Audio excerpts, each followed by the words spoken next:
Il est une terre, à la pointe de l'Europe, prise entre mer du Nord et Méditerranée. Face à elle, l'océan Atlantique. Ici, viennent s'évanouir les montagnes endormies de tout le continent. Là, les plus hauts sommets d'Europe défient le temps.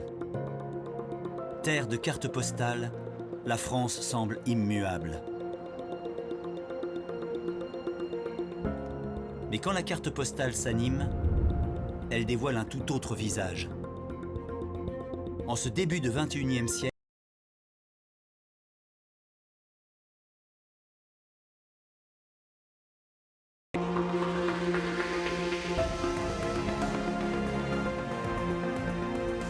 plus grand territoire de l'Union européenne, la France fait face à de nouveaux enjeux économiques et environnementaux. C'est une France nouvelle qui se dessine sous nos yeux. Des villes à vitesse variable, de nouvelles mobilités, un défi énergétique à relever, une agriculture en pleine mutation, de nouvelles manières d'habiter notre territoire et de l'exploiter. Prenons 24 heures entre un lever de soleil et son coucher pour découvrir les forces qui l'animent et façonnent son territoire.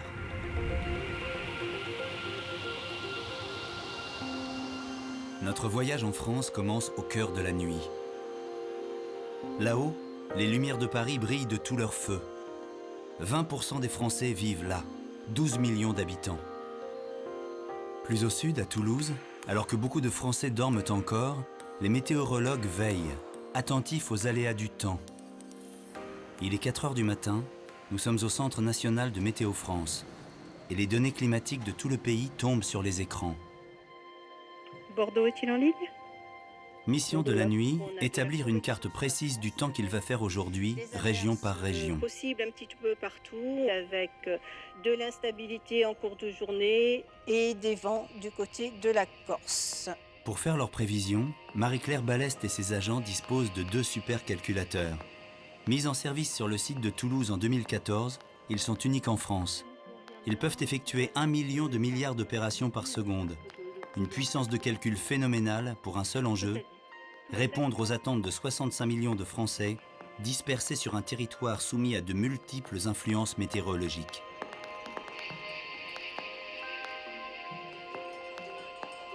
Dans les Pyrénées, Benat Etchegoyen et François Rambaud-Alzola se préparent pour la transhumance, une tradition millénaire en France. J'ai perdu l'attelé. J'espère que c'était pas l'attelé du paradis parce que j'ai compté y aller là-bas. Il est 4h15. C'est le brouillard et un peu de pluie qui vont les accompagner toute la journée. « 4h30, température moins 10 degrés, altitude 3800 mètres. Le jour commence à poindre sur le Mont Blanc. Lionel Daudet et François Damilano sont alpinistes de renommée internationale. Ils sont partis à 3h30 ce matin du refuge. Ah, ça devient beau là sur le Mont Blanc du Tacu là. Hein. C'est juste magnifique là. Comme François et Lionel, de nombreux alpinistes vont se croiser sur les versants du toit de l'Europe. Ça va, ça enfonce pas trop? Non, non. C'est pas mal là, il y a quand même. On voit qu'il a quand même bien neigé, mais. Oh, bah, il y a quand même 25 de. Ouais, c'est ça à peu près, ouais. 5h55. Si la France traditionnelle a pris son envol, la France technologique étire les bras. Elle s'apprête à entrer dans la course quotidienne à la performance et à la concurrence internationale.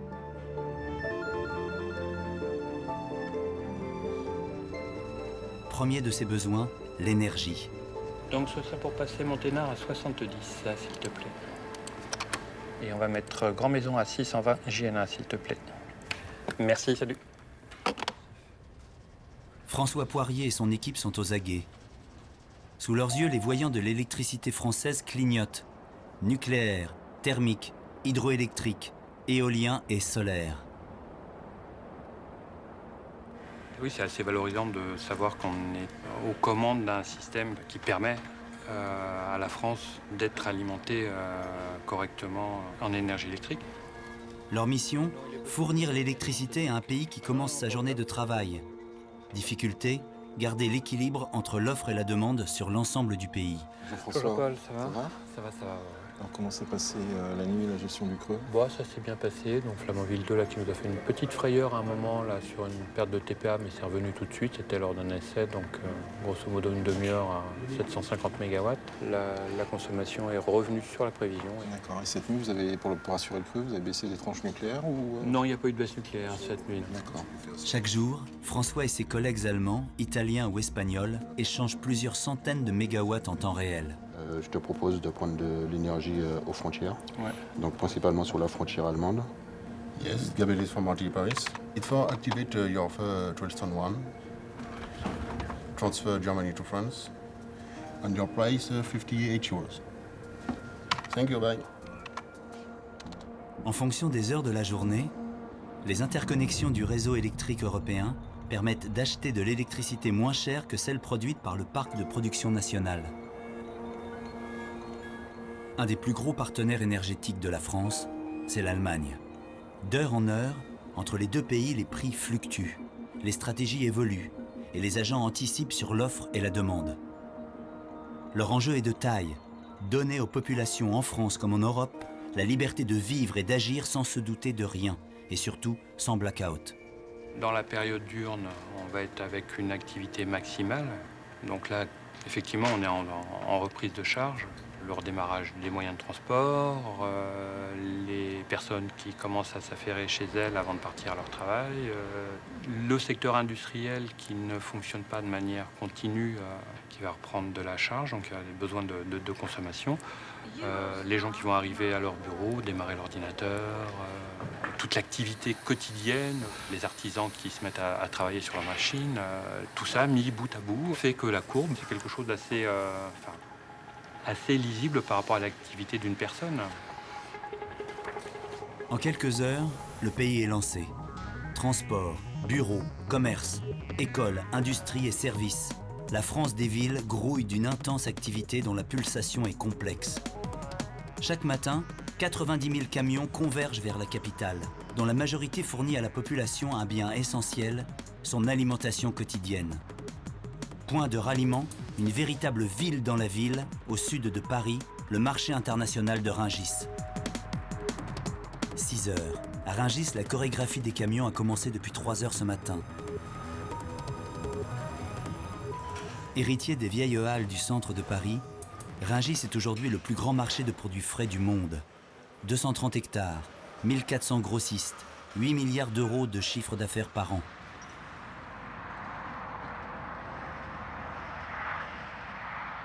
« 6h30, c'est le coup de feu dans le hall des viandes. Francis Faucher gère 2 sociétés de viande. L'une sur carcasse, l'autre sous vide. Qu'est-ce que tu veux? Tu veux quoi? Avec son équipe, Francis couvre la région parisienne. Il exporte aussi dans toute l'Europe. Le but du jeu, c'est de pouvoir approvisionner en régularité toutes les semaines de l'année le même produit au même client pour pouvoir avoir une qualité standard. Il y en a 2 cette semaine, 2 la semaine prochaine avec 6 pans de veau. Voilà. C'est à nous de prévoir ce qui va éventuellement se vendre demain. C'est-à-dire qu'il fait bon, on va essayer de prévoir des produits à griller. C'est à nous de surfer là-dessus parce qu'on sait qu'on va avoir une demande demain ou après-demain ou pour ce week-end. Donc c'est à nous d'anticiper ce que notre client va nous demander. Chaque jour, des milliers de tonnes de denrées passent de main en main. Au final, 18 millions de consommateurs seront servis en bout de chaîne. Je pense qu'on a aujourd'hui un choix, une diversité de nos produits qui permet aujourd'hui de pouvoir répondre à l'instant T à la demande d'un client, qu'il soit à Marseille, qu'il soit à Toulouse, qu'il soit à Lille ou tout. Un client peut m'appeler dans 5 minutes et il habite à Marseille, demain matin il va être livré. À 7h du matin, les clients de Francis Faucher vont être livrés comme tous les jours. En France, un produit parcourt en moyenne 1500 km avant d'atterrir dans une assiette.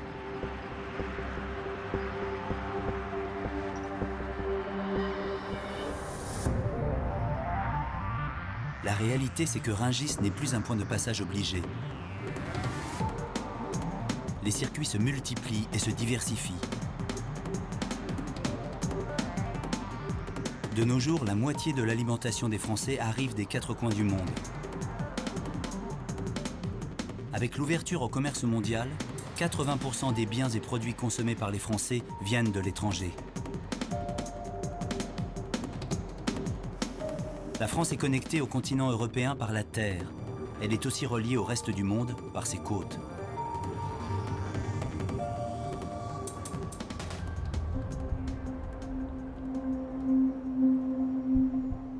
Il est 7h15, l'heure de la marée basse sur la côte bretonne. C'est ici que frappent les plus forts coefficients de marée. Les marins bretons y sont habitués. Les capitaines au long cours, un peu moins. Pendant les tempêtes, ils peuvent se laisser prendre. Entre 1976 et 1980, 4 marées noires ont frappé ces côtes. Alors les centaines de navires qui passent quotidiennement au large des côtes françaises sont surveillés de près, 24 heures sur 24.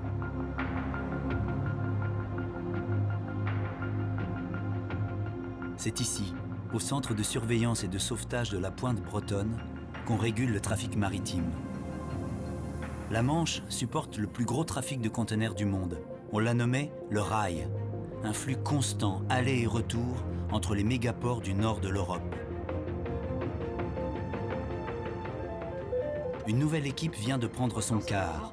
Pas un navire ne doit échapper à sa vigilance. Sa mission, alerter les bateaux des coups de grain, des marées et vérifier l'éventuelle vétusté des navires. L'immatriculation, s'il vous plaît, du bateau. Nom de code radio, Ouessant Trafic. Les hommes du Cross Corsen sont connectés à un réseau international d'informations relayé par des balises éparpillées sur tous les océans du globe.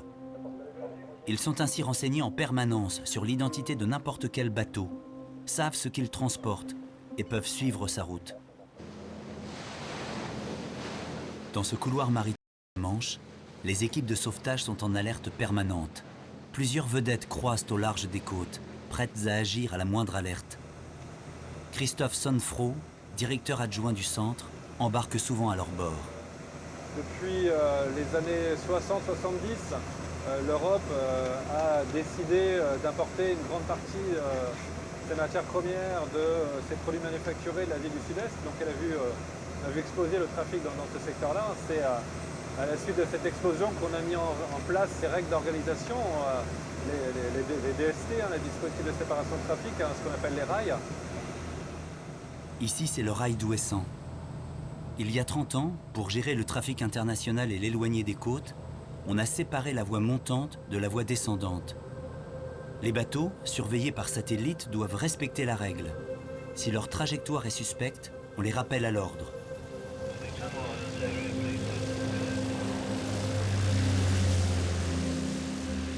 « 7h35. Les douanes françaises ordonnent le décollage de leur avion basé à Lorient. Elles participent activement à la régulation du trafic maritime.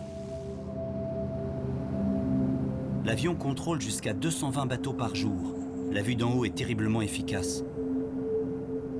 En survol des eaux internationales, on peut dénicher les sillages de pollution des bateaux peu scrupuleux. Grâce à de tels moyens de surveillance, on compte 10 fois moins de dégazage sauvage en Atlantique. Une victoire écologique cruciale.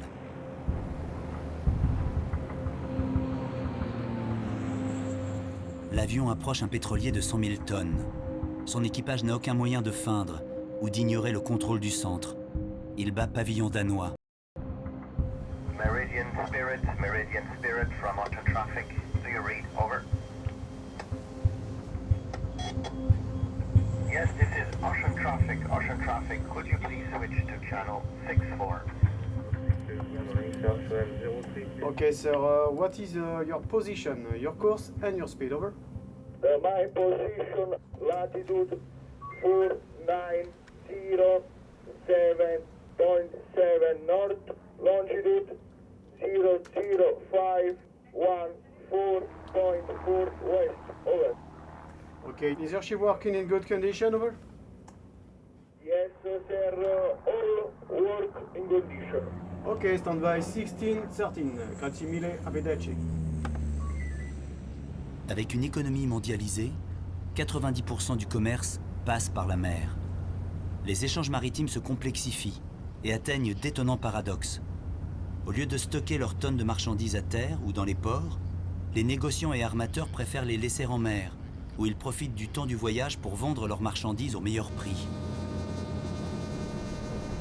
Résultat, la taille des porte-containers augmente jusqu'au gigantisme pour transporter toujours plus à la fois.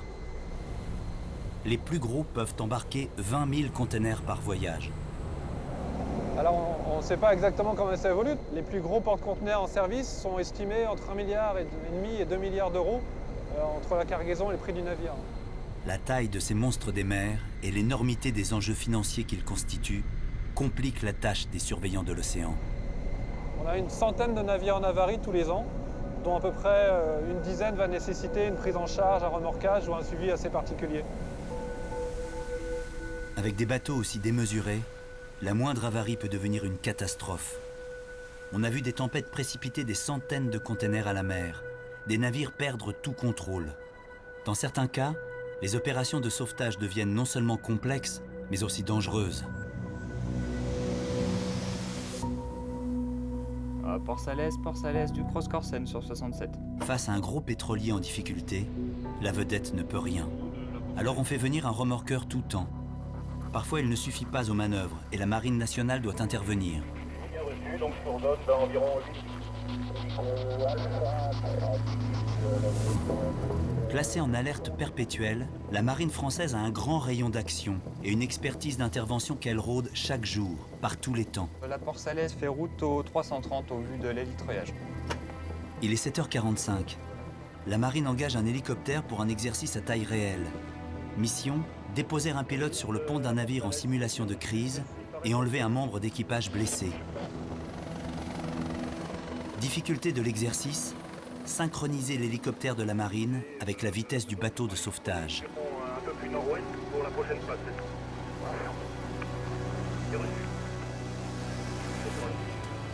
À cause de l'action combinée du vent et de la houle, la manœuvre est délicate.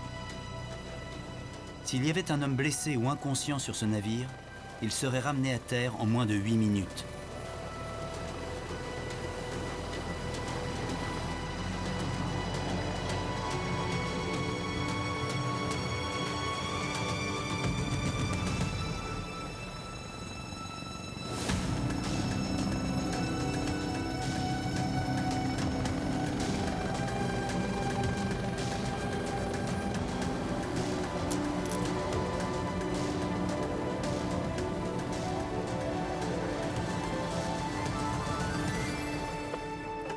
Port Salès du Crossco Forêt-Claire.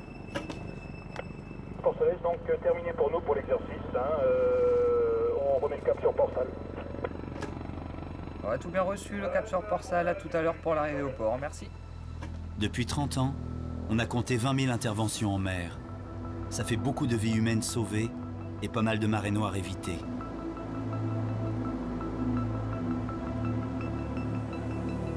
À terre, il est 8 heures. La France est à plein régime.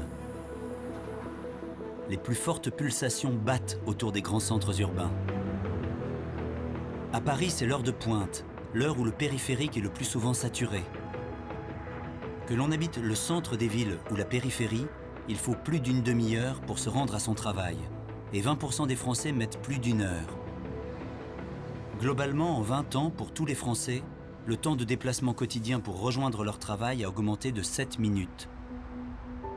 Cette migration qui s'allonge à une source unique, que l'on vive à Paris, Dunkerque, Bordeaux, Marseille, Lyon, Strasbourg ou Lille, les Français vivent de plus en plus loin des centres-villes. Les zones urbaines s'étendent.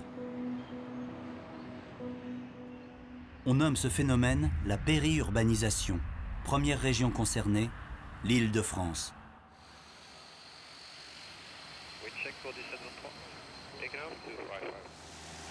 Pour visualiser ce phénomène d'extension urbaine, Christophe Terrier, spécialiste des mobilités, a choisi de survoler Marne-la-Vallée, un excellent exemple de cette transformation du territoire à quelques 30 km de Paris. C'est impressionnant quand on voit en avion parce qu'on voit bien qu'ici c'est la campagne. Normalement c'est la campagne. Et en fait c'est construit partout. Et bon, ici c'est Paris. Paris a débordé. On a un peu l'impression qu'il y a une course de vitesse, qu'on est en train de prévoir vraiment un gel des terres agricoles, une sacralisation des terres agricoles. Et les promoteurs doivent le savoir et eux font la course pour, au contraire, manger tout de suite tout ce qu'ils peuvent comme terre agricole pour construire le plus vite possible. C'est vraiment très impressionnant de voir ça. Au milieu des années 80, Marne-la-Vallée cède 2000 hectares de ses meilleures terres à une entreprise privée, Disneyland Europe. Au-delà de son parc d'attractions, Disney provoque un vaste réaménagement urbain, avec un plan architectural calqué sur le modèle américain, fait de lotissements et de petits immeubles à perte de vue. Au milieu de cet enchevêtrement, quelques parcelles agricoles persistent. Cette urbanisation, ce modèle d'habitat dispersé, a fini par gagner tout le pays.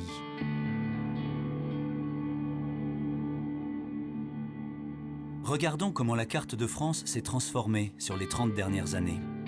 Entre 1982 et 2011, la France a gagné 9,5 millions d'habitants, dont 20% dans l'aire urbaine de Paris et 30% dans les 13 plus grandes aires urbaines de province. Aujourd'hui, les grands pôles urbains et l'espace périurbain couvrent la moitié du territoire et rassemblent plus de 80% de la population et des emplois.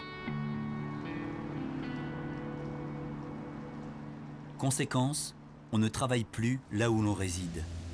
Du domicile à l'entreprise, de nouvelles mobilités sont apparues. La règle, il y a 30 ans, c'était madame était à la maison. Et la règle dominante maintenant, c'est tout le monde travaille. Et chacun de son côté. Et chacun avec son rythme en changeant d'entreprise. Et les enfants vont à l'école, au lycée, etc.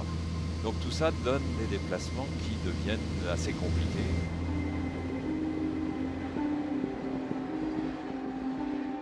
Des écarts se creusent entre ceux qui habitent les centres-villes et ceux qui vivent dans le périurbain. Pour ces derniers, la distance aux lieux d'activité et de commerce s'accroît d'année en année, 30% en 20 ans.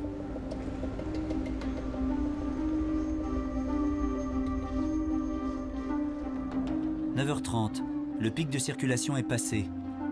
Nous sommes à Lille, où ce phénomène de périurbanisation est le laboratoire vivant de Luc Wiadzinski, géographe de l'innovation urbaine et des mobilités.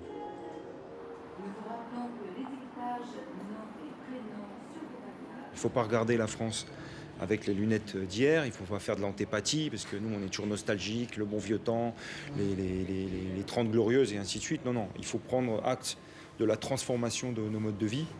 La France a une chance, c'est un pays faiblement peuplé encore, avec une dynamique démographique forte. Il y a de l'espace.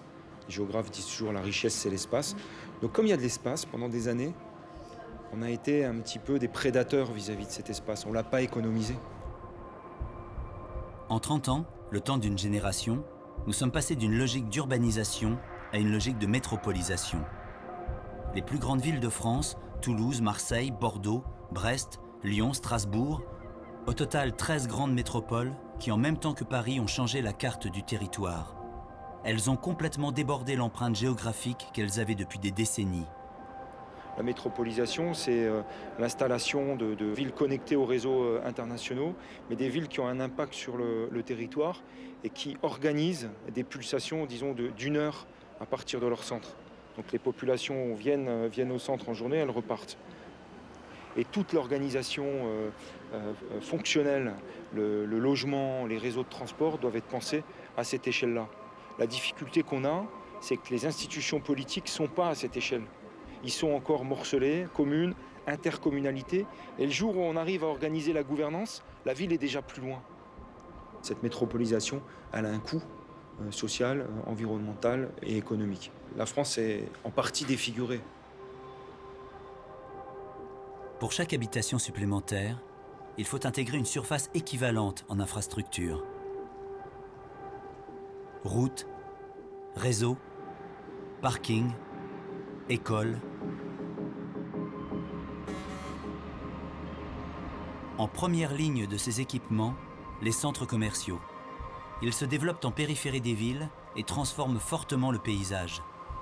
En 2015, 50 nouveaux centres commerciaux sont en construction en France, ce qui va porter leur nombre à près de 800 sur tout le territoire.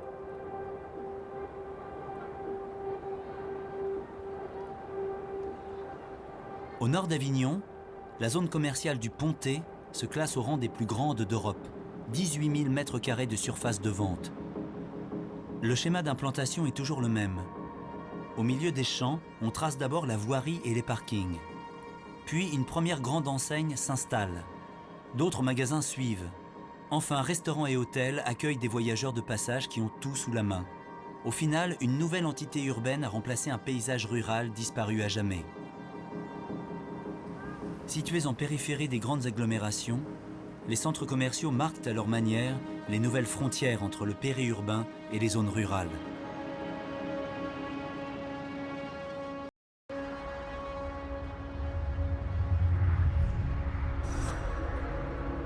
Si la ville et le périurbain grossissent, un autre phénomène récent est remarquable et concerne le reste du territoire.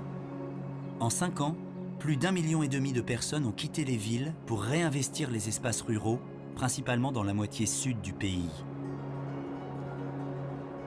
Les campagnes longtemps désertées sont le lieu de nouvelles dynamiques qui mêlent désir de nature et développement économique. Ceux qui se réinstallent à la campagne croient en l'économie des circuits courts, une nouvelle manière de produire et consommer.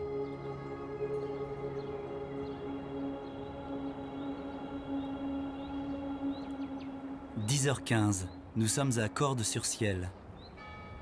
Voilà 4 heures que Renaud Loche, diplômé en philosophie, parcourt les routes au volant de son épicerie ambulante. Sa manière à lui de lutter contre la désertification qui avait gagné cette campagne. Allez, c'est prêt. Les petites chèvres. 10h25. T'as mis le cahier aussi? Ouais. Renaud s'approvisionne chez son fromager. Les chèvres vont bien, les 45? Ben oui, impeccable, elles sont dehors. Ça marche. Je t'appelle au mieux et puis voilà, prépare ça. Et... On fait comme ça. Le territoire, il a changé déjà certainement au niveau des pôles d'emploi qui ont quand même beaucoup été modifiés dans les 10-15 dernières années. On est à 20 km de Carmaux. À Carmaux, il y avait les mines, ça devait employer peut-être 10 000 personnes, les mines de charbon à l'époque. Tout ça, petit à petit, ça a péri, donc tu te retrouves avec un territoire un peu urbain, à la frontière rurale. Tu as toujours une vie agricole qui est quand même assez présente ici. Mais mine de rien, il y a de moins en moins de commerces locaux. Au pied du village de Cordes-sur-Ciel, Renaud livre ses premiers clients, une troupe de cirque. Je prends les bouts de comté, moi. Tu m'en mets pour 5 €. Tu vas où là maintenant? On va chez Stéphane, je vais chercher la chèvre. Après, je vais monter aux légumes chez Stéphanie.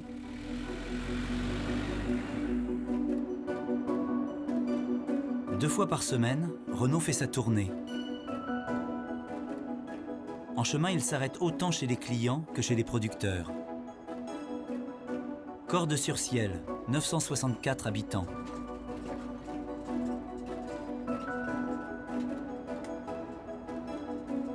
Bournazel, 379 habitants. Roumagnac, 10 habitants. La Chapelle-Ségalard, 94. La Gacharier. La camionnette se remplit et se vide au fur et à mesure, faisant le lien direct entre producteurs et consommateurs. Le Ségur, 230 habitants. La Parouquiale, 108 habitants. Saint-Marcel, surplombant la vallée du Cérou, 6 habitants.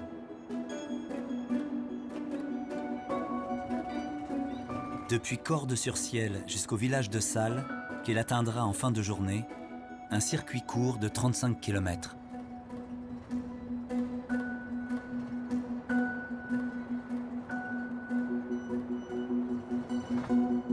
L'an dernier, Renault a acheté 45 000 € de produits, dont 35 000 dans un rayon de 20 km. Sur ces 35 000 €, je suis sûr qu'il y en a 30 000 qui ne seraient jamais arrivés aux producteurs s'ils n'étaient pas passés par l'épicerie ambulante. Mais quand tu passes le lundi, mardi, mercredi, ça permet à ces gens d'avoir des produits frais qui ne vont pas nécessairement avoir à garder dans les frigos, de ne pas avoir à retourner, faire 25 km, aller-retour 50 bornes pour aller à une grande surface. Renault recrée une valeur disparue, la proximité entre producteurs et consommateurs sur un territoire en mutation. Et finalement, c'est essayer de recréer là tout à la fois une vie culturelle, des pôles d'emploi, un soin de la terre et un bien-être au quotidien. Moi, je suis très optimiste sur l'avenir de ces campagnes.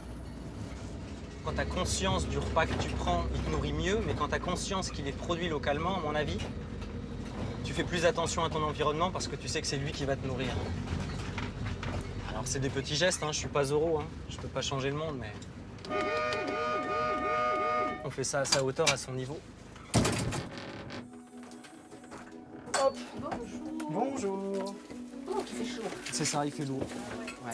Et des petites pommes de terre, Oui. si vous aviez J'ai des genres de petites grenailles là, Ouais, ou je sais je pas. dois Voilà. pouvoir trouver ça. Comme ça, comme taille, c'est bien? Ouais, c'est bon Allez, comme ça. Parfait. Celles-là, ils viennent du Riol. Merci. Et ouais, 10-30, oignons, patates et fromage.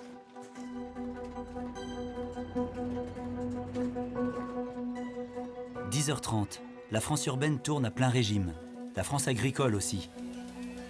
Ils sont près d'1 million d'agriculteurs à cultiver un peu plus de la moitié du territoire. Premier producteur de céréales en Europe, de vin, de lait, de sucre. Comment travaillent-ils sur des territoires toujours plus réduits? Toujours riche d'une mosaïque de paysages ruraux unique en Europe, l'agriculture française se trouve pourtant elle aussi forcée à la pulsation du XXIe siècle. Qu'il s'agisse des maraîchers de la vallée du Rhône, du bocage normand ou des grandes régions d'élevage, le paysage agricole français se recompose en permanence.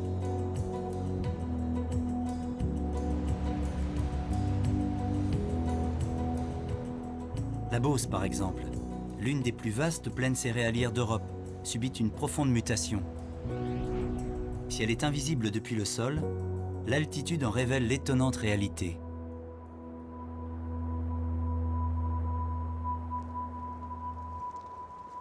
Ce qui serait quand même sympa, c'est de voir si on pouvait passer donc sur des lieux où les images ont déjà été prises. Donc il y a 50 ans. Marc Benoît, chercheur à l'Institut national de recherche agronomique, étudie la situation.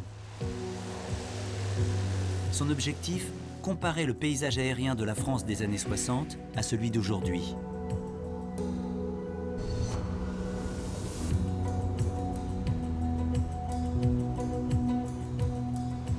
La Beauce, c'est quand même la plus grande plaine agricole de France. Il y a deux grandes caractéristiques. On est dans un open field sans arbres, avec de petits bosquets, mais c'est vraiment une grande plaine céréalière et depuis longtemps. Et la deuxième caractéristique, c'est qu'on a des habitats qui sont très groupés. Ce petit village de Fins en dessous de nous est vraiment fabuleux, hein. Il a tout. Structure beauceronne, maison de maître, silo, petite forêt, grand champ. Ce qui fait l'organisation des paysages, et c'est d'abord de la taille et l'organisation des champs les uns par rapport aux autres. Marc survole les grandes fermes carrées, typiques du paysage beauceron. Que s'y est-il passé en un demi-siècle? Comparons ce qu'on y voit aujourd'hui avec des photos de 1960 des mêmes endroits. Ces trois fermes, par exemple. Sur la photo de 1966, on dénombre 126 parcelles de cultures différentes. La photo satellite d'aujourd'hui n'en révèle que 50. Ce remembrement de parcelles résulte d'une double évolution. Uniformisation des cultures et réduction du nombre d'agriculteurs de l'autre. La France est aujourd'hui cultivée par un nouveau type de paysans. 10h55, sud de Chartres, village de Villeneuve-Saint-Nicolas. Cette moissonneuse est lancée depuis 4 heures ce matin. Aux manettes, Yves Gauthier, ingénieur agricole, 4e de sa génération sur l'exploitation familiale. En 2001, il emprunte aux banques pour moderniser la ferme de ses parents. Dans 10 ans, il devrait avoir tout remboursé. C'est toujours très stressant de récolter des cultures comme ça quand elles sont très à plat parce que ça demande une attention assez importante et on a toujours la crainte de casser quelque chose en prenant notamment un caillou. Yves travaille 200 hectares répartis autour de sa ferme et de son village. 200 hectares, ça représente 3 semaines de travail non-stop pour tout récolter. 3 tonnes de pois secs, 8 à 9 tonnes de blé, 12 tonnes de moisson en tout. Et pourtant, Yves constate une baisse du rendement de ces terres. Mon sentiment, c'est depuis les années 2000, on arrive un petit peu à la fin de cette ère de ce qu'on appelle de la chimie verte. On voit bien l'évolution des rendements qui plafonnent. Aujourd'hui, j'ai l'impression qu'on a des sols qui sont un petit peu à bout. En plus des sols qui s'appauvrissent, un autre casse-tête embarrasse Yves, la fluctuation des prix du marché. Entre le mois d'octobre où il sème son blé et juillet où il le récolte, les prix de vente peuvent évoluer du simple au double. Avant, plus on produisait, plus on gagnait notre vie. Aujourd'hui, le prix du blé, depuis 2008, depuis, j'ai envie de dire, ce qu'on appelle un peu la financiarisation des marchés agricoles, on a une volatilité de prix qui est importante et que je dois gérer. J'ai l'impression qu'on est pu mettre vraiment de ces cours de céréales qui sont un petit peu artificiels. Par le passé, la politique agricole commune régulait les volumes et les prix. Aujourd'hui, ce sont les marchés qui dictent les prix. Et Yves doit suivre en permanence les fluctuations des cours.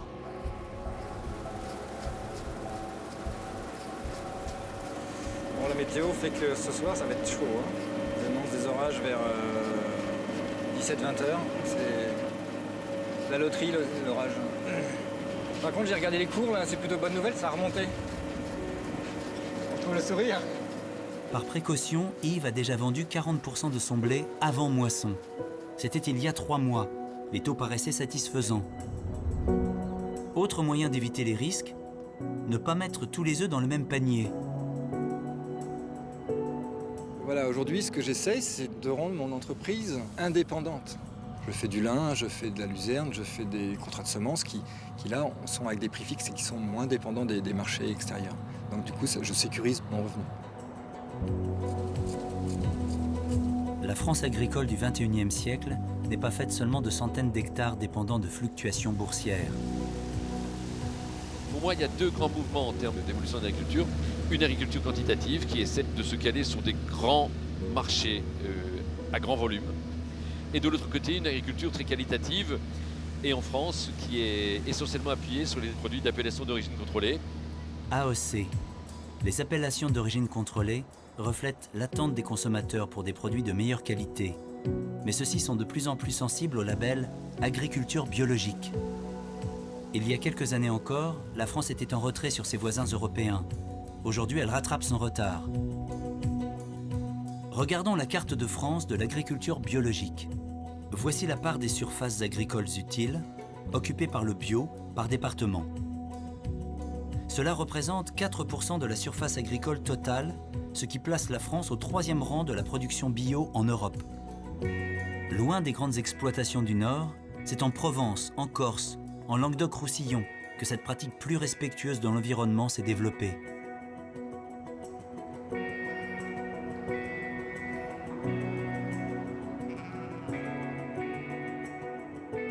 « 11h, à Montaulieu, au nord de Carcassonne. Émile Potou fait partie de ces exploitants qui ont choisi de produire biologique. Il travaille 6 hectares de champs, de prairies naturelles et un demi-hectare de serre. On va ramasser les aubergines, les grosses. La famille suffit pour récolter 6 hectares. C'est joli, hein. Légumes et tomates, de variété rustique, biologiques bien sûr. Émile les cultive selon les principes naturels, quitte à utiliser des techniques exhumées du passé ou simplement réinventées. Après, c'est des contraintes, mais des contraintes que petit à petit, avec l'expérience, on arrive à maîtriser. Moi, je vois au niveau de l'herbe, maintenant, on n'a plus trop de problèmes d'enherbement grâce aux mécanisations.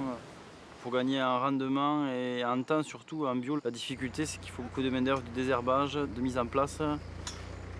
Par exemple, pour semer des carottes, nous, on peut les désherber qu'à la main, on n'a pas le droit au désherbant. C'est pour ça que d'essayer de se mécaniser, de gagner du temps, ça nous permet d'avoir quand même du temps libre. Voilà. Je ne finis pas toutes mes journées à 21h comme beaucoup de maraîchers.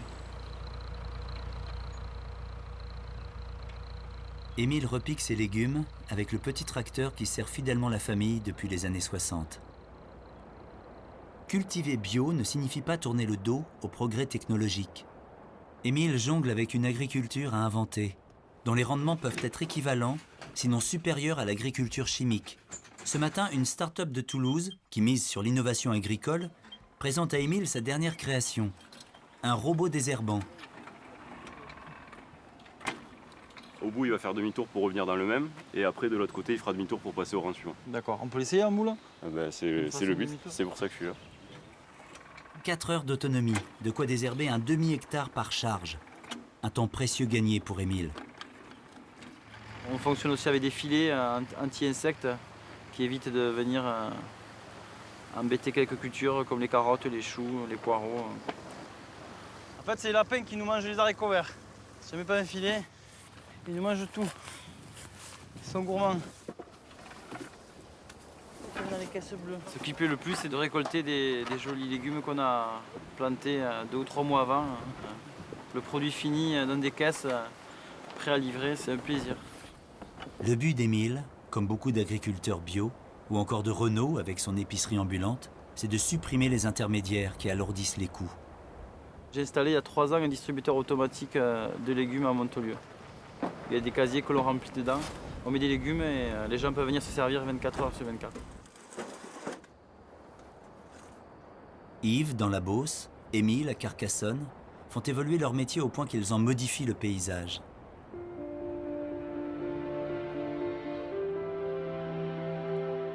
Il y a un autre domaine, cher à la France, où l'on assiste au même phénomène, celui du vin. La France possède des terroirs viticoles de renommée internationale. Les régions où l'on produit du vin sont facilement repérables. Voici la carte des terroirs. Ces ensembles de vignobles d'une même région, partageant le même type de sol et de conditions climatiques. La vigne couvre 1,5% de la surface agricole totale. 800 000 hectares offrant tant d'origines, de coteaux et d'appellations contrôlées que leur compte est impossible. Le vignoble français est unique car c'est le seul pays au monde où l'on pratique les assemblages de cépages au sein même des terroirs. Les surfaces n'ont pas beaucoup bougé au fil des siècles, mais les régions rivalisent d'appellations de qualité. Le Languedoc-Roussillon a longtemps été le moins bien classé des terroirs. Alors depuis plusieurs années, des vignerons têtus font tout pour renforcer la noblesse de leurs appellations. L'un d'eux se bat à Asper, au nord de Sommières, dans le Gard. Dominique Granier est le descendant de la famille qui a planté les premiers cépages de blanc de la région.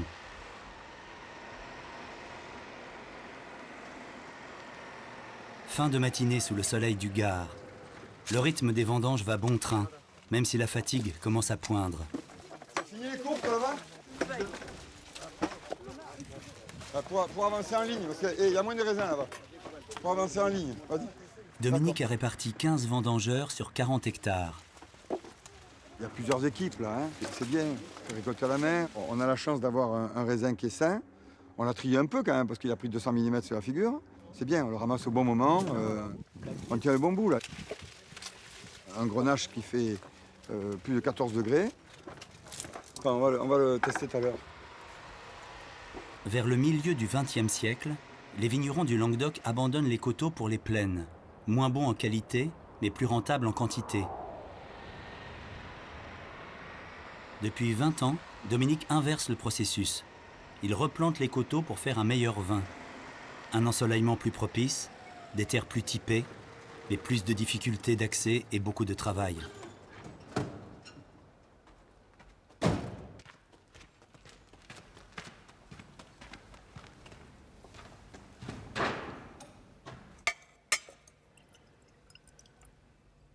Là, je sens du devenir. Là. Ça va devenir bon, ça. Dominique s'est façonné un beau slogan. Il ne faut pas boire pour oublier, dit-il, mais déguster pour se souvenir. Fils et arrière-petit-fils de viticulteurs, Dominique est le seul de ses 8 frères et sœurs à être resté fidèle au vignoble familial. On dit en principe, c'est le con qui reste à la propriété. Mais bon, je sais pas. Non, je crois pas. Mais bon, ça fait 28 ans que j'y suis et je me régale. Donc, mon père, qui a été maire pendant 48 ans à Asper, a essayé de remembrer toutes ces terres. En plus, a amené l'eau du canal du Baronne. Nous sommes devant un problème, un paradoxe. On a des terres, on a de l'eau, et on n'a plus de paysans pour les cultiver. Parce que, comme dit l'autre, ça ne paye plus. La région Languedoc subit un fort taux de croissance démographique. Alors, comme ailleurs en France, l'urbanisation remplace peu à peu les anciens domaines agricoles. Donne-moi le seau. On a grignoté 3 fois plus de terres agricoles en Languedoc-Roussillon qu'en Allemagne. En Allemagne, quand on fait un supermarché, l'État demande où c'est que vous faites votre parking. Vous le faites dessus ou dessous. Ici, quand on fait un supermarché, on le fait à côté. Donc on prend 2 fois plus de place. Ils ont tout compris, les Allemands. Nous, on a du mal. Alors Comme on est dur de la feuille pour réformer, eh ben voilà, on grignote les terres agricoles.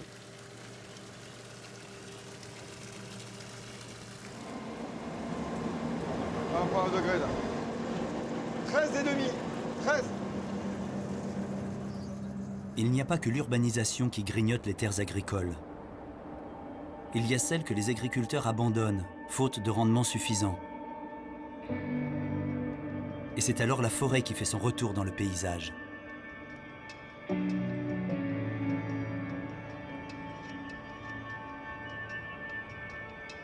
11h30, aéroport de Gap. Chercheur à l'Institut national de recherche agronomique de Nancy, Jean-Luc Dupouet, spécialiste de la forêt en France, nous embarque en altitude.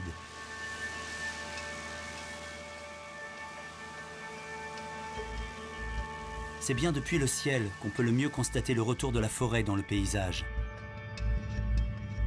Un phénomène inséparable de la lente érosion de l'ère glaciaire. Donc dans le vallon, là, on voit ces formes d'érosion, les demoiselles coiffées au sommet, les petits cailloux, d'ici paraissent petits mais ils sont énormes, de plusieurs tonnes, qui arrivent à tenir en équilibre sur les marnes. Les cailloux protègent les marnes de la pluie, c'est ce qui permet d'obtenir ces formes magnifiques. Autrefois, l'érosion des montagnes nourrissait les vallons d'une grande richesse de minéraux. Les hommes y habitaient et cultivaient ces pentes escarpées. Aujourd'hui, le sol ne montre plus que d'anciens hameaux abandonnés. Au cours des, mettons, 30 dernières années à peu près, les forêts ont progressé à raison de 40 000 à 50 000 hectares par an. La forêt, alors que les Français pourraient penser le contraire, leur forêt progresse partout dans le pays, car elle reprend ses droits sur le vacant. 40 000 hectares par an, c'est-à-dire 400 km². Ça donne à peu près 2 fois la forêt de Fontainebleau. Voici la carte de l'évolution de la forêt française entre 1908 et 2000. Elle montre la progression du pourcentage qu'occupe la forêt dans le paysage. Surexploitée à l'époque de la Renaissance, pratiquement disparue après la Révolution française, il a fallu les 2 derniers siècles, et notamment les efforts de reboisement du XXe, pour que la forêt française double de surface. De 7 millions d'hectares en 1850, elle couvre aujourd'hui 15 millions d'hectares du territoire français.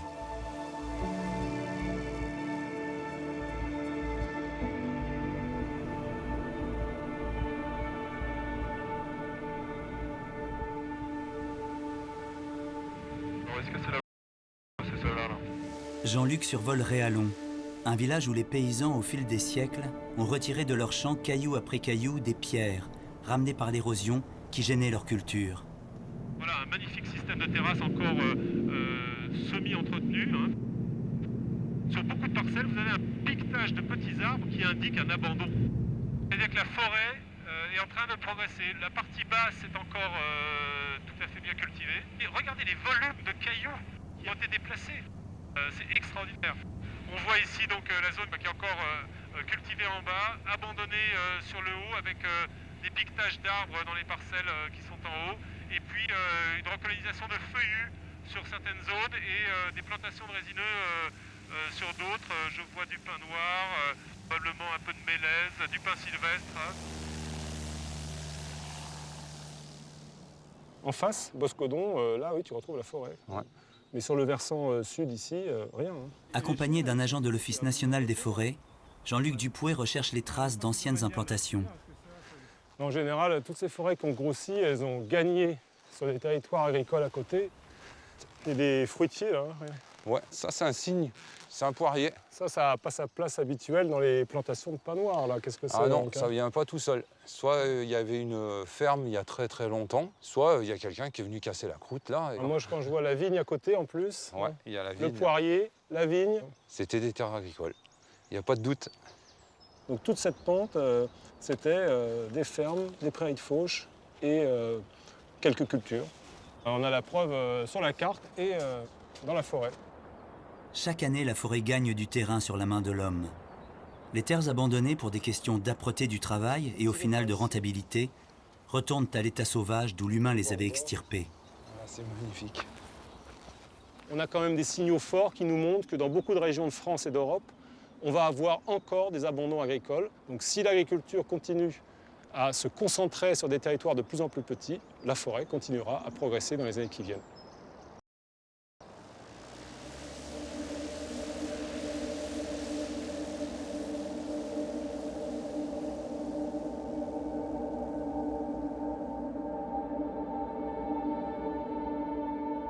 Dans les Pyrénées basques, la forêt aurait bien pu prendre le pas sur les pâturages de transhumance.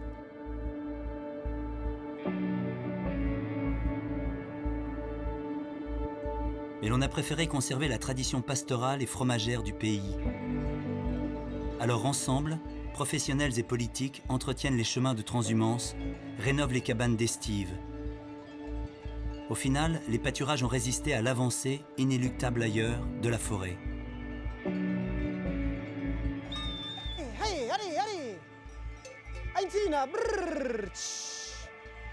Il est midi.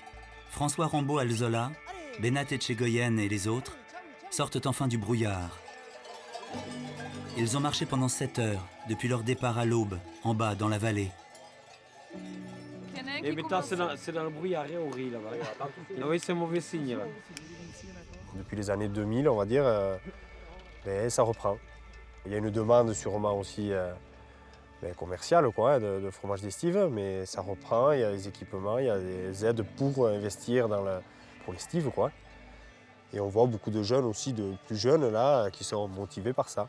Des jeunes de 20-25 ans qui parlent de transhumer, de faire du fromage en estive, ça reprend bien. En général, quand même, dans toutes les vallées, il y a une suite quoi, dans les fermes. Donc c'est que voilà, il y a de l'avenir, oui, il y a de l'avenir.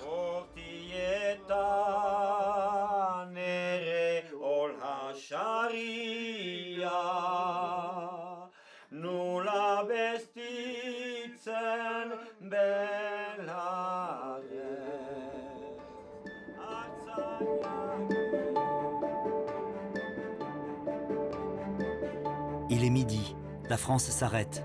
Le repas de milieu de journée est une affaire sérieuse. Vas-y. Tu as faim, hein? C'est midi. Alors, il est l'heure de grignotant, hein? Ouais, mais vous avez tellement faim que vous allez vite. En descendant, ça va toujours plus vite, hein? À Montaulieu, Émile Poteau est à nouveau entouré de sa famille. Cette fois, c'est dans les assiettes que se trouve la récolte. Il pèse, il est énorme. Là, on peut faire du farci avec ça. Dans le massif du Mont Blanc, Lionel et François font une pause, juste avant le sommet. T'as pas ça dans les Préalpes chez toi? Allez. Ça, c'est l'entrée froide et le plat principal. Pas mal. Et je peux te faire un dessert.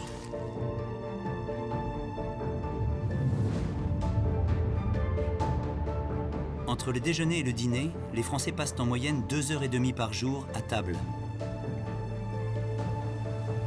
Un autre record mondial absolu que détient la France. Mais peut-être pas pour longtemps. Cette pause en milieu de journée se réduit de plus en plus.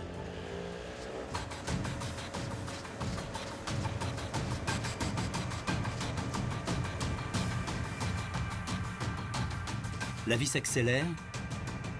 Et comme partout dans le monde, les Français connaissent une explosion des rythmes, de leur cadence de travail.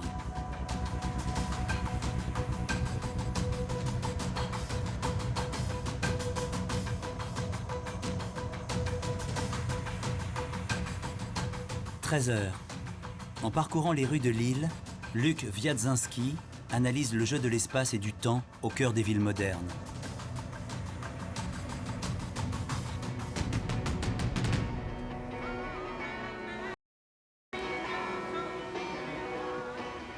Une majorité aujourd'hui des salariés travaillent en horaire atypique. Donc ça veut dire que l'horaire atypique est devenu la norme. Ça veut dire aussi qu'on a du mal à se synchroniser. À force de zapper d'un endroit à l'autre, d'avoir des modes de vie totalement éclatés, on peut se demander à quel moment on fait ville. Aujourd'hui, qu'est-ce qu'on constate? On est dans des régimes horaires qui sont fortement impactés par le temps en continu de l'économie et des réseaux. Les banques ne s'arrêtent jamais, la finance ne s'arrête pas, Internet ne s'arrête pas. L'information ne s'arrête jamais. Les activités, même la recherche, ça tourne 24 heures sur 24. On est passé d'une ville organisée par le soleil à une ville organisée par les cloches de l'église, une ville organisée par la sirène de l'usine, une ville fordiste ou fordienne si vous voulez, à une ville aujourd'hui organisée par le temps pivot du téléphone portable. Objet incontournable du XXIe siècle, le portable brouille les frontières entre vie privée et vie professionnelle, espace personnel et lieu public. Fini la pause déjeuner. Plus de temps pour s'arrêter, observer ou réfléchir. Il faut parler, géolocaliser et échanger des données. Voici la carte de géolocalisation des tweets envoyés depuis la place centrale de Lille. Une carte réalisée à partir de 6 milliards de tweets échangés dans le monde entier. Zoomons sur Paris.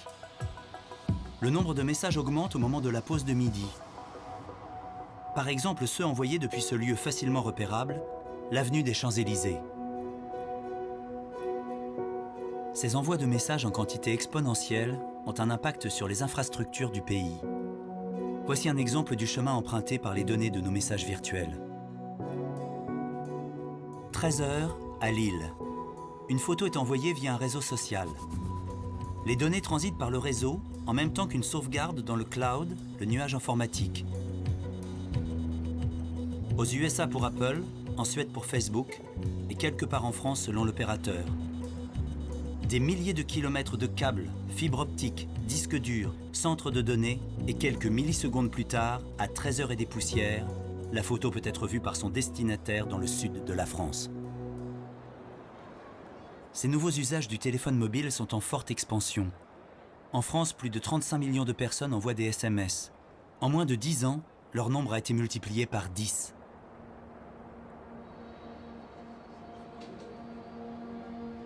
Réseau data, géolocalisation, internationalisation des échanges. Le ciel de Roissy porte lui aussi une intense activité d'allées et venues. À 13h, la fréquentation est à son maximum. À la tour centrale numéro 2, on régule un trafic de 2 millions de passagers par jour dans l'espace aérien français. Ça donne 600 millions de passagers en une année. 7475, bonjour. Bonjour, Contrôle 5 Oui. Ah, je peux lâcher le Corsair. Ok, ça marche. Ok, merci. David Pouliken est contrôleur aérien à Roissy depuis 18 ans. Il ne compte plus le nombre d'avions qu'il a guidés dans le ciel de France. Ouais, 220 degrés, 14 nœuds. Qu'est-ce qui se passe à 13h? Nous, ça s'arrête pas à 13h, clairement. Enfin, ça s'arrête jamais vraiment, en fait. Pour la circulation des avions, du moins. Un avion chaque minute qu'il faut savoir guider, depuis les premières approches jusqu'au moment de l'atterrissage. 20 minutes d'attention en tout, pendant lesquelles David doit aussi surveiller les départs. Une autre équipe gère les avions au parking. Elle peut à tout moment venir en aide à David, notamment en cas de trajectoire conflictuelle.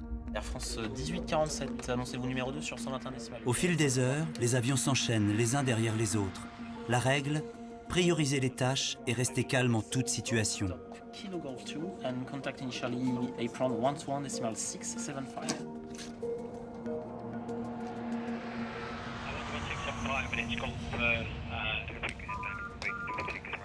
Oui.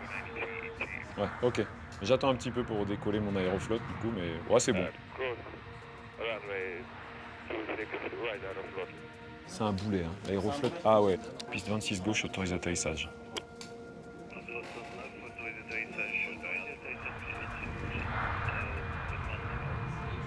Le 1085 est avec moi.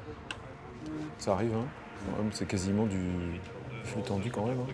Pour arriver à prendre la mesure exacte de ces flux aériens, il faut regarder à l'échelle du reste du monde. Porte d'entrée aérienne de l'Europe, le ciel français est un carrefour incontournable. Air France a choisi Roissy pour installer son hub, mais il y a aussi FedEx qui utilise le hub la nuit, qui ont des vols qui arrivent d'un peu partout à travers le monde et l'Europe.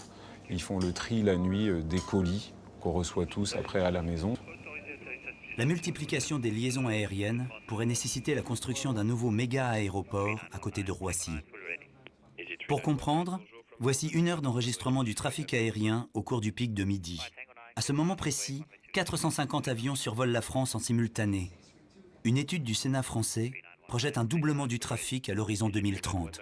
Comment parvient-on à une telle situation ? Les flux ont beaucoup changé, puisqu'il y a 15 ans, il n'y avait pas autant de vols. Évidemment, c'était principalement les États-Unis et l'Afrique pour les vols long courriers. Après, les vols en Europe sont restés à peu près les mêmes. Si l'on constate une augmentation peu surprenante des vols pendant les vacances, c'est l'économie globalisée qui constitue l'essentiel du trafic. Les flux sont gérés à l'échelle européenne. Mais qu'arrive-t-il si un seul petit grain de sable vient gripper les rouages de cette mécanique hors dimension ? Moi, je dirais que le seul maître à bord, avant tout, c'est le commandant de bord, hein, c'est le pilote. Donc, nous, après, on est à sa disposition pour faciliter s'il y a une situation dégradée, on va dire. Alignez vos pistes 26 droite et attendez derrière. TGV 828, bonjour. J'ai 828, désolé, je vous reçois vraiment très mal, j'arrive pas à comprendre. Après, il peut y en avoir en effet quelquefois des avions qu'on perd en contact radio. Ça peut arriver, c'est le seul moyen de communication qu'on a avec eux, c'est la radio. Donc la radio ne fonctionne plus, on l'appelle à plusieurs reprises, il y a un problème de piraterie aérienne. On a là à nos dispositions la défense nationale, c'est-à-dire les chasseurs qui pourraient venir intercepter l'avion. La défense nationale, avec l'armée de l'air, est en charge de la sécurité aérienne du territoire français. Dans plusieurs zones interdites de survol, notamment les grandes villes et les sites sensibles, le moindre appareil suspect déclenche une réaction immédiate. 13h15 à la base aérienne militaire de Lyon-Montverdun. Le capitaine Stengel et ses hommes déclenchent une simulation d'intervention grandeur nature. Il vient d'Espagne pour Nîmes, c'est un Osprey. Oui, Gary m'en a parlé. Voilà, et puis on ira chercher en Méditerranée. Il y en a deux, ouais. Et on aurait voulu intercepter avec la PO. La PO, c'est la permanence opérationnelle. C'est sur la base aérienne 115 d'Orange qu'on surveille le sud de la France. Des avions de chasse sont en alerte permanente, armés, prêts à intervenir n'importe où sur le territoire aérien français. Ah, je mets sur le... Ok, merci.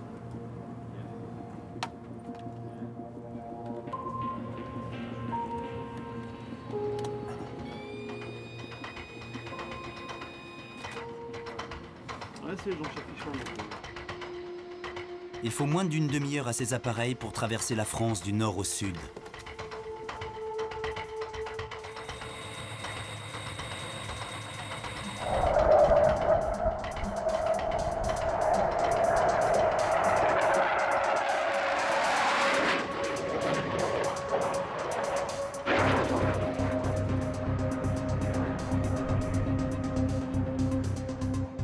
En poste depuis 6 heures ce matin, cet exercice grandeur nature est la dernière opération du jour pour le capitaine Stengel et ses hommes.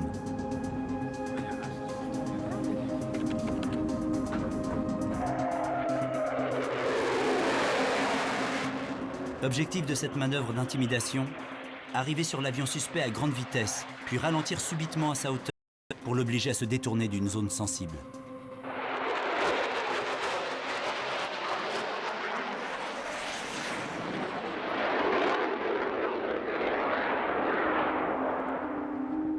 En France, les sites sensibles à protéger sont nombreux et dispersés sur tout le territoire. Au centre de cette surveillance, les installations nucléaires. Il est 13h30, un milieu de journée synonyme de pic de consommation pour François et ses collègues. J'ai décalé d'un quart d'heure, il y a un Flamanville qui avait un promenade de TPH. Ça aurait pas été bien, quoi. Saint-Alban, RAS, Blayais, pas de souci, pas. Le nucléaire, c'est le fer de lance de la filière énergétique française. 58 réacteurs sont en activité aujourd'hui, répartis sur 19 sites. Ils ne s'arrêtent jamais, produisent en continu 75% de l'électricité en France. Une situation unique au monde. Alors que d'autres nations européennes ont commencé la transition des énergies fossiles vers les énergies renouvelables, la France, de son côté, continue de construire de nouveaux réacteurs. Comme ici, à Flamanville, dans le Cotentin, ou encore à Gravelines, dans le Nord. Les difficultés techniques et les surcoûts ont retardé leur mise en service. Il tarde à rajeunir un parc nucléaire vieillissant. À Fessenheim, plus vieille centrale encore en activité, plusieurs fuites à impact mineur ont déjà eu lieu. Mais ce paysage façonné par des aménagements hérités du siècle dernier est en train de changer. La France se met petit à petit à l'heure des énergies renouvelables. Avec 3 façades maritimes, le territoire français est parcouru de vents favorables. Ils sont assez réguliers et puissants pour animer une multitude de petits parcs éoliens et 9 grandes fermes éoliennes qui peuvent chacune produire entre 300 et 1400 MW. Ensemble, ils fournissent près de 3,1% de la production électrique en France.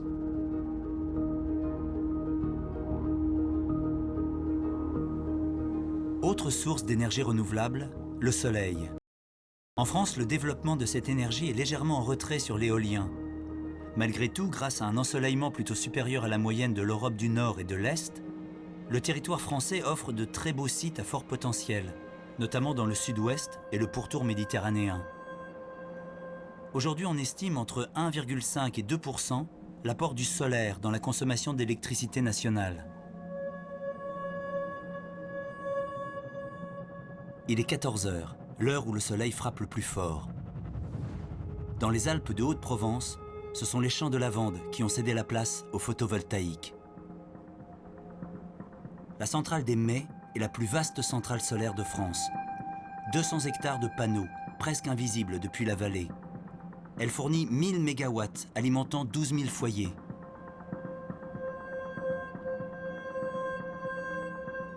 Dans le nord-est, à Massangy, c'est un ancien aéroport militaire désaffecté qui cède la place à 140 hectares de panneaux solaires.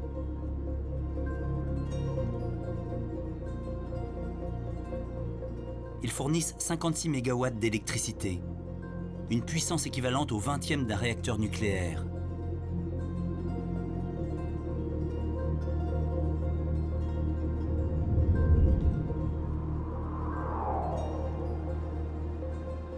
Malgré ces efforts, la France ne couvre seulement que 5% de ses besoins grâce à l'énergie verte.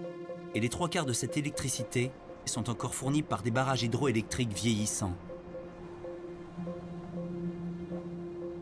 En dehors des zones urbaines, des surfaces cultivées, les espaces naturels constituent des réserves de biodiversité, des lieux d'une grande richesse patrimoniale, mais aussi à forte attraction touristique.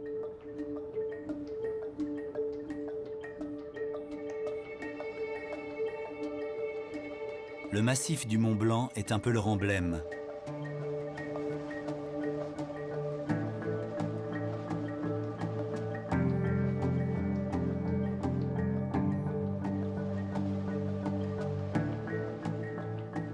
« 14h10, les cordées se croisent sur le Mont Blanc.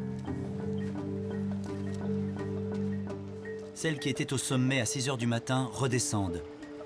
Les plus tardives, profitant d'une neige encore dure, continuent leur ascension.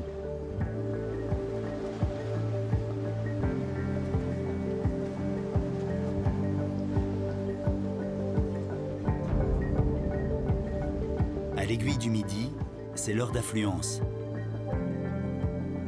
On est à 3800 mètres d'altitude.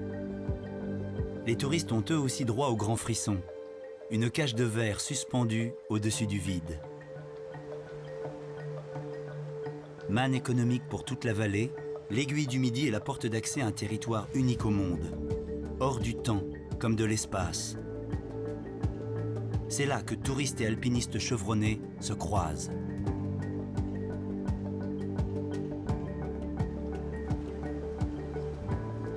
C'est étonnant dans certains lieux comme à l'aiguille du Midi, où on passe d'un endroit qui est extrêmement sécurisé, et puis il y a un petit portillon qu'il faut tirer vers soi, et en faisant un pas supplémentaire, on passe dans un terrain totalement de liberté, mais en même temps où il faut savoir gérer son comportement. Et là, il y a une séparation totale de la population. Il y a les promeneurs, les visiteurs, les touristes. Et puis ceux qui font un pas de plus sont les alpinistes et qui vivent dans un autre monde. C'est un choix philosophique, c'est un choix de société que de dire que chacun est libre de son comportement en haute montagne. C'est un terrain de liberté, donc c'est un terrain de responsabilité. Autrefois réservés à la pratique de quelques initiés, ces espaces naturels sont aujourd'hui de plus en plus convoités. On assiste malheureusement aussi à des grignotages de plus en plus forcenés de ces espaces, avec par exemple un aménagement dur de la montagne, avec un bétonnage, avec des stations de ski, avec des extensions de domaines. Et je crois que pour moi, il faut avoir une vraie vigilance par rapport à ça, et justement peut-être se dire, attention, on est peut-être arrivé à une certaine forme de maximum, et que la montagne est peut-être suffisamment mécanisée. Laissons ce qui existe, mais n'en rajoutons pas. Dans les années 70, pour répondre aux besoins du tourisme de masse, on aménage des pans entiers de montagne. 350 stations, créées dans les Alpes comme dans les Pyrénées, mettent la France en tête du record mondial des sports d'hiver. Chiffre d'affaires des stations de ski, 7 milliards d'euros. C'est 20% du chiffre global du tourisme en France.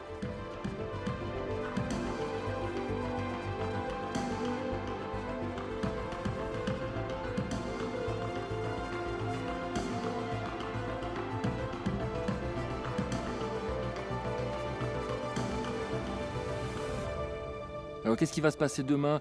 Bon, moi je suis plutôt optimiste et puis il y a une vraie conscience de devoir garder quand même des espaces naturels et on a la chance en France d'avoir des espaces naturels qui sont absolument fabuleux.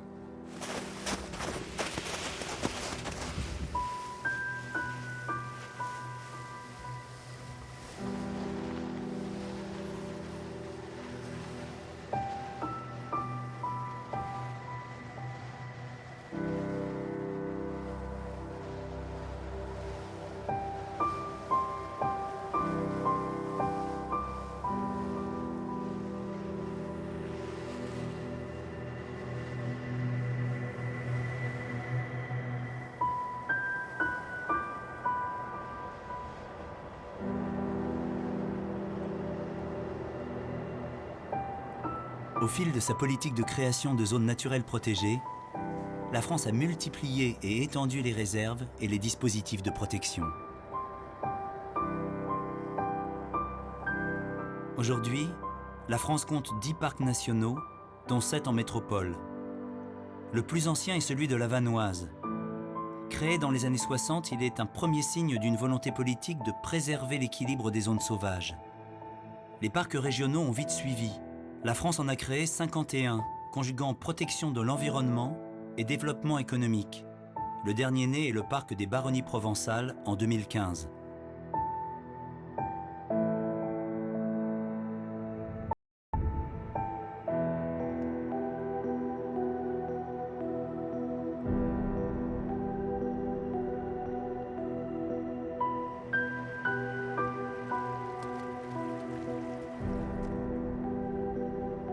Pas très loin de Marseille, le contraste est fort entre le complexe industriel de Fos-sur-Mer et le parc national des Calanques.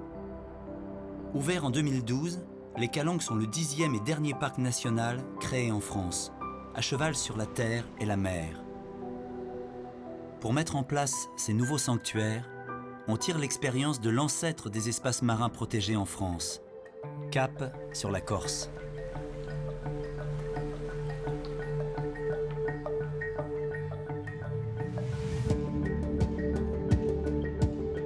La France a su protéger son littoral par différents dispositifs de gestion.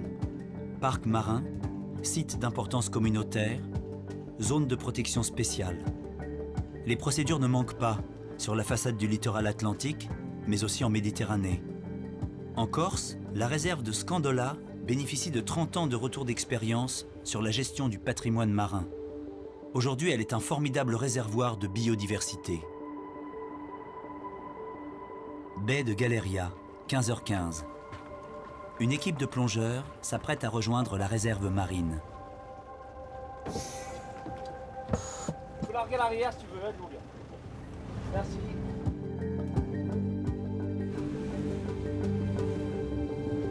Scandola, ce sont 1700 hectares sous haute protection, dont 70 hectares en réserve intégrale. Le coin le plus sauvage de France. Il y a 36 ans, fréquentation touristique et surpêche avaient pratiquement éradiqué toute vie de cette baie. L'idée de créer un sanctuaire marin était toute nouvelle. Je vais venir de l'autre côté pour t'appliquer à l'eau. Jean-Marie Dominici est le conservateur de la réserve marine. 15h30. Avec son équipe, il procède à l'inventaire annuel de la faune aquatique. Chaque spécimen est compté, notifié et répertorié. Un état des lieux systématique de la biodiversité. L'aire marine de Scandola est étroitement surveillée. C'est à ce prix qu'en 30 ans, la biodiversité a pu y retrouver ses marques. Un succès encourageant pour d'autres sites. Moi, j'ai commencé à plonger dans l'aire marine protégée de Scandola. Et par la suite, j'ai été amené à plonger hors des réserves. Et j'ai vu que c'était le désert, pratiquement. Dans les aires marines protégées, il y a une richesse incroyable. C'est impensable. Donc c'est un aquarium, ce sont des espèces en grande abondance, pratiquement toutes les espèces, et surtout des poissons de très grande taille, avec une faculté de reproduction supérieure, des dizaines de fois supérieure à des individus tout petits. Donc ça, c'est une richesse, c'est quelque chose que l'on ne voit plus hors réserve. Lorsqu'on définit des objectifs de gestion et que la nature répond, on voit la force de la nature. Ça veut dire que l'équipe du parc a mis en place des modes de gestion pertinents puisque la nature a répondu. C'est la meilleure des notes. Le cœur du parc, la réserve intégrale, est un véritable laboratoire pour les scientifiques. Ils peuvent y étudier une science nouvelle, la dynamique des repeuplements de poissons. Outre la biodiversité, la protection d'une telle zone engendre aussi des avantages inattendus. Une réserve, un parc national, ce sont des moteurs très forts de développement qui peuvent avoir des retombées très fortes pour une micro-région, une région, même pour un pays. Lorsqu'on regarde le chiffre de la retombée du site du patrimoine mondial de l'UNESCO, c'est plus de pratiquement 400 millions d'euros pour la région Corse. Donc c'est pas rien. Si on détruit les atouts environnementaux, c'est le moteur de développement qui va s'enrayer. Et c'est un peu, on détruit la poule aux œufs d'or. Les résultats sont là. Si la zone n'avait pas été protégée, elle aurait été de toute façon désertée par les touristes. Aujourd'hui, il y a beaucoup de personnes qui sont désespérées, qui sont très pessimistes. Moi, je dis, lorsqu'on voit ce qu'ils avaient fait à Scande, là, je veux dire, c'est la solution, c'est la recette qui est donnée pour faire les mêmes choses un peu partout en Méditerranée. La France est privilégiée par une grande diversité géographique. Ces paysages exceptionnels lui valent un revers de médaille. Nuisance pour les uns, manne pour les autres. Le tourisme est une autre des pulsations qui secoue épisodiquement la France.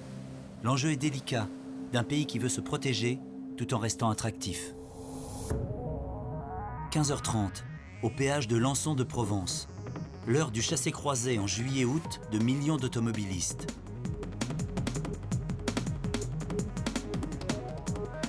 La France s'honore du premier rang mondial du tourisme. 90 millions de visiteurs par an, venus du monde entier. En été, la moitié de l'Europe du Nord traverse la France. Un quart d'entre elles y reste pour bronzer sur ses rivages. Sur cette carte, nous voyons l'accroissement de population lié à l'arrivée des touristes jour par jour et par département pendant la saison estivale. L'intensité des populations augmente au point de multiplier par 10 et parfois même par 100 le nombre de résidents. Par exemple, en Bretagne, 780 000 touristes le 18 juillet, profitant d'une météo exceptionnelle. Ou ici, 670 000 le 12 août sur les plages du Languedoc. Un grand déséquilibre du point de vue des infrastructures que les municipalités doivent absorber jusqu'à la fin de l'été. À la fin des vacances, tout retourne à la normale.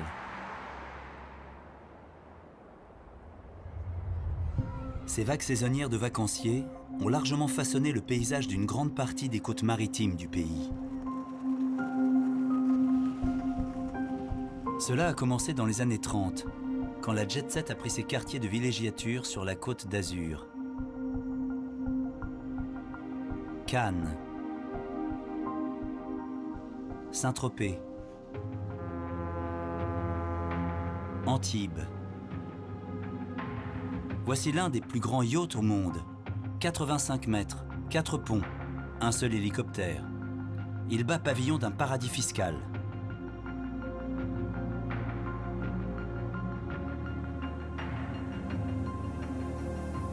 Les milliardaires aiment ancrer leur yacht dans la baie de Saint-Tropez. La jet-set du monde entier s'y retrouve chaque année.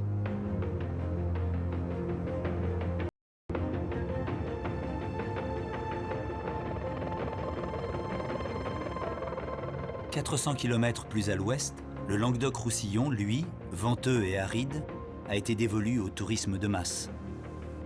Voici le résultat d'une politique d'aménagement commencée dans les années 60.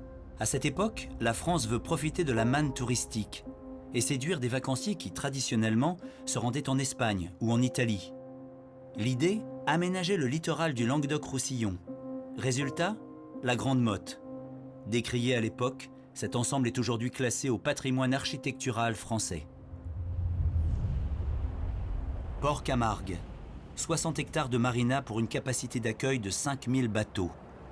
Copie parfaite des marinas américaines.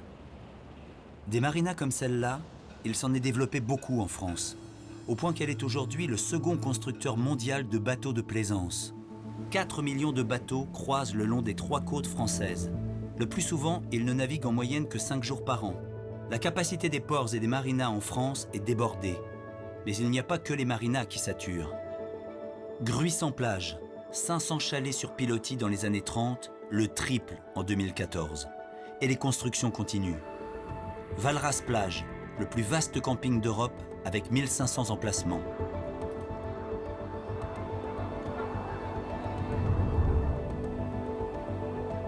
Cap d'Agde, le plus célèbre des lieux naturistes d'Europe. La France attire tant de touristes que les aménagements débordent leurs limites.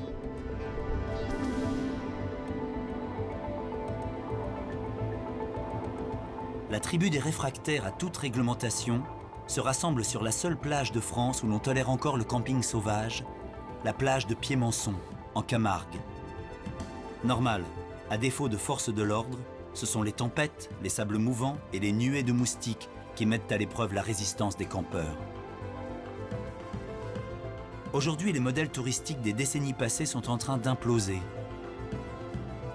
Nouveaux sports de plein air, évolution des modes et des loisirs, concurrence des destinations exotiques, le tourisme en France se cherche une nouvelle dynamique.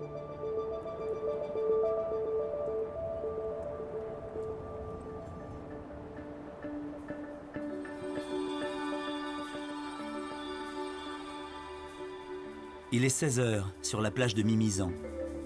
Ici, on est prêt à tout faire pour préserver un formidable potentiel touristique. De grandes plages de sable, des vagues pour le surf, une fréquentation familiale avec beaucoup de jeunes. Christian Plantier est maire de la commune de Mimizan.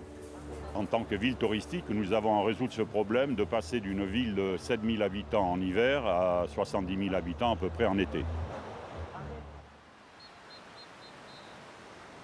Pour absorber ces flux de touristes, il faut créer des aménagements, mais surtout obéir à de nouveaux enjeux écologiques. Ça ne s'est pas fait du jour au lendemain. Il est évident que maintenant nous sommes rodés à cet exercice.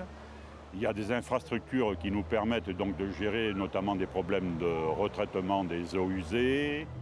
Mimizan ne rejette pas les égouts de 70 000 personnes à la mer quand ils s'y baignent le lendemain.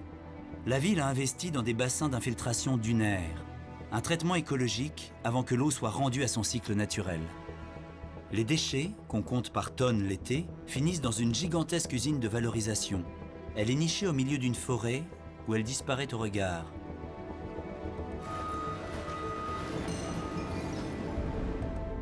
La combustion des ordures fournit 13 000 mégawatts. C'est la consommation électrique d'à peu près 6 000 habitants.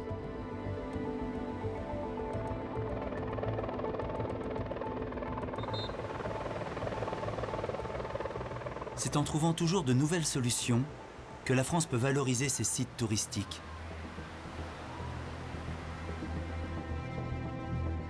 Le Mont-Saint-Michel, par exemple, a fait le pari de l'avenir.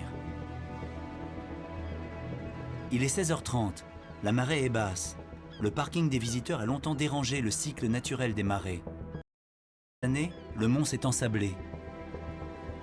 Pour respecter le site et la nature, au risque de perdre des visiteurs, on a décidé de repousser le parking d'un petit kilomètre pour retrouver une circulation naturelle des marées. Aujourd'hui, le Mont-Saint-Michel a retrouvé sa situation d'antan. La carte postale marche toujours. 2,5 millions de visiteurs par an. Un exemple réussi de renouveau du patrimoine touristique. « 18 h, c'est la fin de la journée de travail en France. Dans les villes, c'est le reflux progressif dans les transports.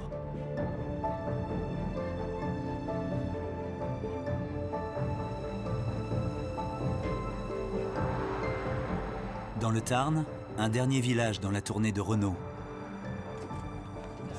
Ah, il vaut mieux tard que jamais. Et bonjour. Moi, j'ai quand même tout emmené. J'ai même quelques nouvelles choses. Il a roulé 35 km aujourd'hui et livré 80 clients en produits locaux.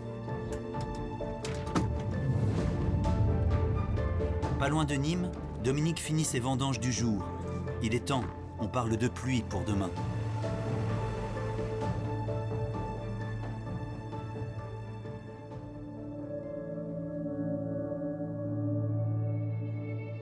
Il est 18 h 30, pas très loin de la frontière espagnole.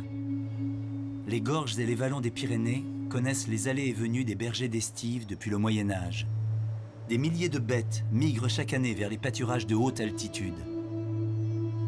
Aujourd'hui, Benat, le propriétaire du troupeau, et les amis venus donner la main pour accompagner les brebis sont tous redescendus dans la vallée.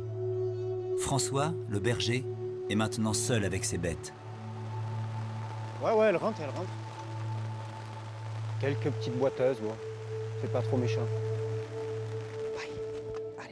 La transhumance, ça ne m'appartient pas, c'est une longue histoire. La vie, c'est une transhumance, après tout, ça n'a rien de folklorique du tout. Non, mais ça s'est bien passé. Hein. Voilà, elles sont au parc, peinardes. Souvent, les brebis, comme on dit, ailleurs est toujours meilleur, tu vois, donc elles vont aller chercher ailleurs et tout. Et en fait, bon, les hommes, pareil, et bon...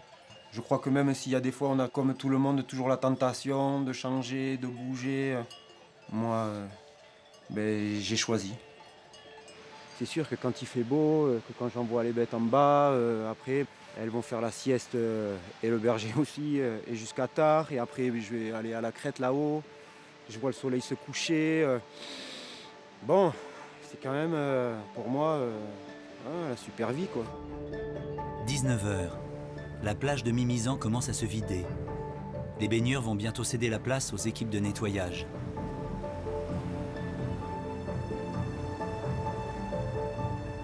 Dans le massif du Mont Blanc, Lionel et François ont replié leurs ailes. Retour à la civilisation. Vérification de la météo. Le créneau est propice. Demain, ils partiront sur de nouveaux sommets.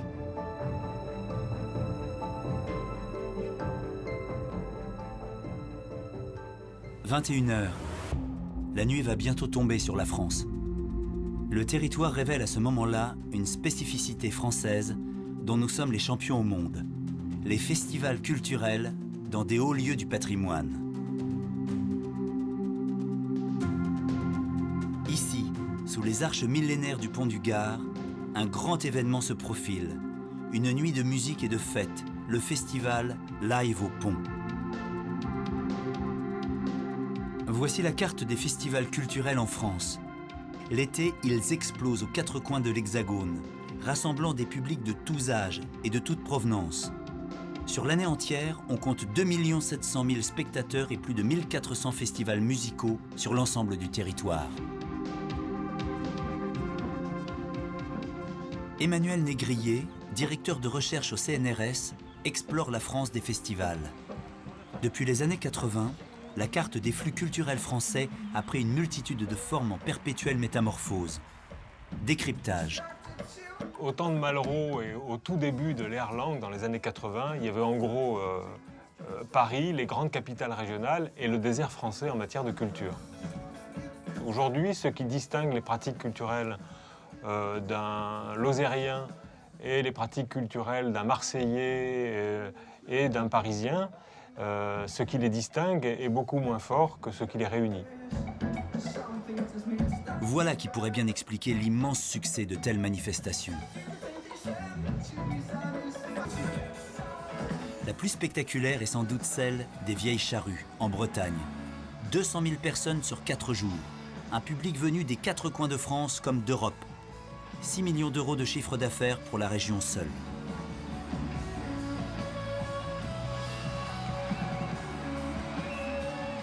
En fait, on se rend compte qu'il y a beaucoup plus d'ouverture à la fois sociale et culturelle dans le public des festivals qu'on pourrait l'imaginer.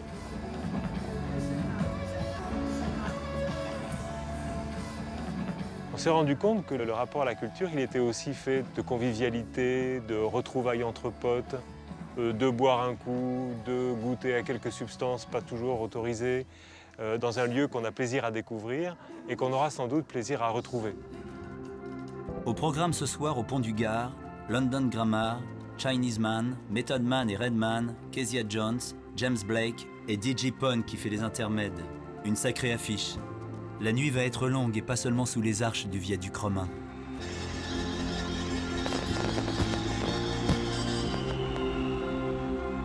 Le soleil achève sa course quand la France poursuit la sienne.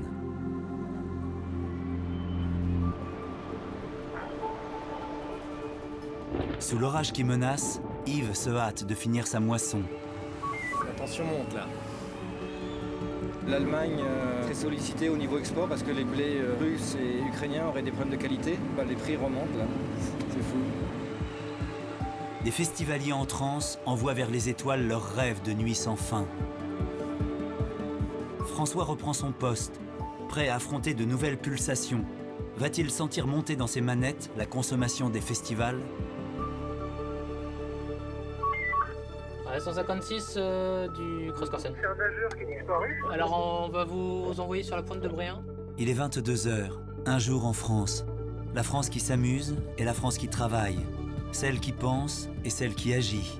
Une carte postale, belle et dynamique, qui n'en finit jamais de se métamorphoser. Merci, donc bonsoir à tous et je laisse la parole à Fabrice pour J2.